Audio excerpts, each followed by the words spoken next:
जाटनी के लड़के ने अपनी जेब से कालिख निकालकर राजा के मुंह पर मल दी और 7 जूते मारते हुए बोला, ये मेरी माँ के नाम के। और एक बार फिर से एक के बाद एक करके 7 जूते दोबारा राजा को जड़ दिए और बोला, ये मेरे नाम के। इस प्रकार अच्छे से अपना बदला लेने के बाद जाटनी का लड़का राजा को उसी हालत में छोड़ वहां से 9-2-11 हो गया। बेचारे राजा की बड़ी दुर्दशा हुई। सुबह हुई तो लोगों ने उन्हें काठ में से निकाला। अब तक राजा भी 2.5 छैल का कायल हो चुका था, पर एक बात राजा को अंदर ही अंदर खाए जा रही थी। वो सोच रहा था कि मैं तो उस लड़के को जानता तक नहीं, फिर उसने जूते मारते हुए ये क्यों कहा कि 7 मेरी माँ के नाम के और 7 मेरे नाम के। अगले दिन राजा ने पूरे नगर में घोषणा करवा दी कि 2.5 छैल के सभी गुनाह माफ हैं। वह दरबार में हाजिर हो। राजा साहब उसे भरपूर इनाम नवाजने के लिए बेकरार है। जाटनी के लड़के ने जब ये घोषणा सुनी तो वो दरबार में हाजिर हो गया। महाराज, मैं ही हूँ वो 2.5 छैल। उसे देख राजा हैरान था। उसे उसके आने की बहुत कम उम्मीद थी।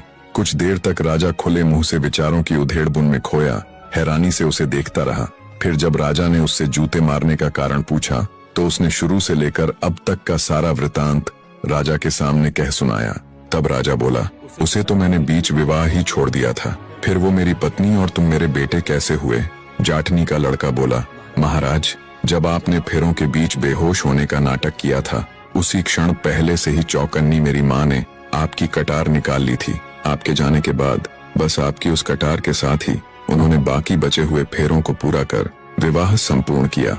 और रही मेरे पैदा होने की बात, तो मेरे जन्म की कहानी आपकी ये अंगूठी बयां करेगी।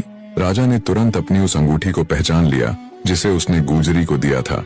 राजा जाटनी को आदर सहित अपने राज्य में बुलवा लेता है और जाटनी वो उसके लड़के से अपने किए के लिए माफी मांगता है। राजा ने 2.5 छैल को अपना बेटा मान उसे युवराज घोषित कर दिया और जाटनी को अपनी पट रानी बना लिया।